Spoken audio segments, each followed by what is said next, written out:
To complete the 2023-2024 program review, you will go into Nuventive and use the center pull-down menu to select your program. In this case, I am in the sample program.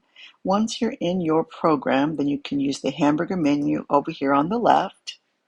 You're going to select that.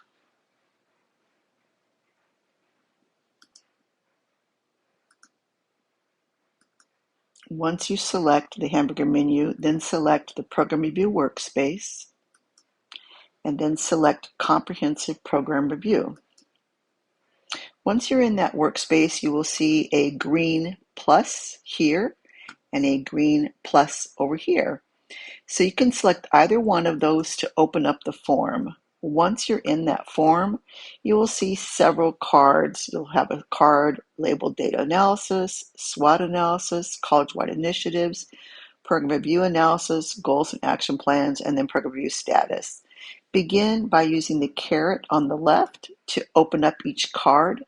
You'll go through each question in the card.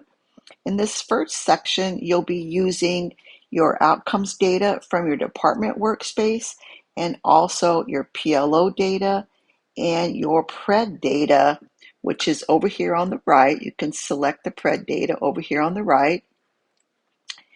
And once it opens, it's a little slow because I'm recording also, you can use the link here to access the PRED, and you can have them open side by side, or it'll open in another tab. Let's close that and go back to the split screen.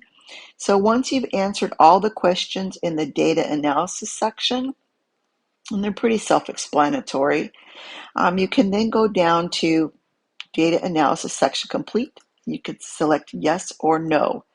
If you have fully answered all the questions, then you would select yes. If you want to come back at some later time, then select no. In this section, I forgot to mention that you can also add any tables or charts if you select in this area. It's just like a regular Word document. You can insert tables, charts, website links, whatever. If you have some information from the PRED you want to put in here, you can do that. You can also attach some documents as supporting evidence. So once you've completed this section, then select yes or select no if you want to come back to it. And the reason why you want to select yes or no is because on your dashboard, it will give you a red X, meaning that you're not complete with it, or a green check mark, meaning that you are complete. And I'll show you that in a minute so that you can see that what you still have to work on or what you've completed. Or if you have multiple people in there, they'll know which ones have been done and somebody else is going to work on another area. After you've completed your data analysis section, select the SWOT analysis section and go through that card. There's 4 questions, basic SWOT analysis. Again, when you're done with that, select yes or no, same as above. Then select the College-Wide Initiative section. Every program review in the college, from administration to student support, instructional support, or instruction, are all answering these questions. And they're pretty self-explanatory as well. And when you're done, select yes or select no.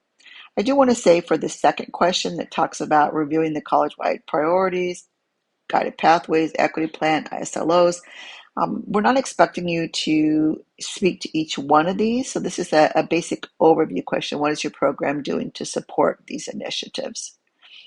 And then the next section is the program analysis narrative, which kind of gives you a space to talk about anything that you haven't talked about above.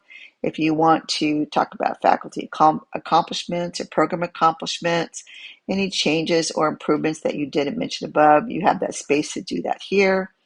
And then what additional information or resources could you use to support your program and improve your program? Please do not include resource requests here. This is just a general narrative. And then the next section, let me close these up here. The next section is your goals and action items. This is where you'll discuss your previous goals and action items and make sure that you've added new goals and updated your goals and action items under the Goals tab. The Goals tab is back to the hamburger menu, Goals and Action Items. So before you select yes on this, be sure that you have completed this Goals and Action Items updates section.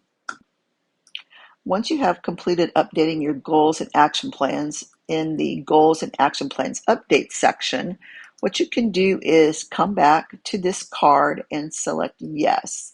If you need some more time and you haven't yet completed your goals and action plans, you can select No and you can come back to it at a later time. Once you have completed all of these cards and updated all your goals and action items, then you're going to come to the very last card and you're going to basically submit your program review.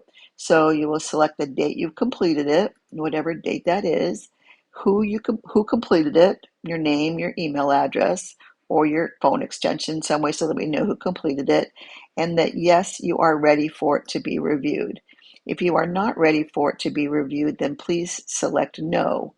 And let me just show you really kind of quickly on your program's dashboard.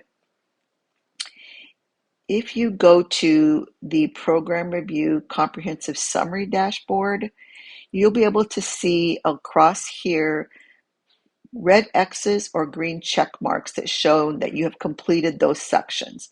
So if we look at, for reference, the annual update, once those sections were completed, you had green check marks. Once your dean reviewed it, you had a green check mark. So for this year, we're doing the comprehensive. So as we work on this, you will start to see either red X's if you say no or green check marks if you say yes.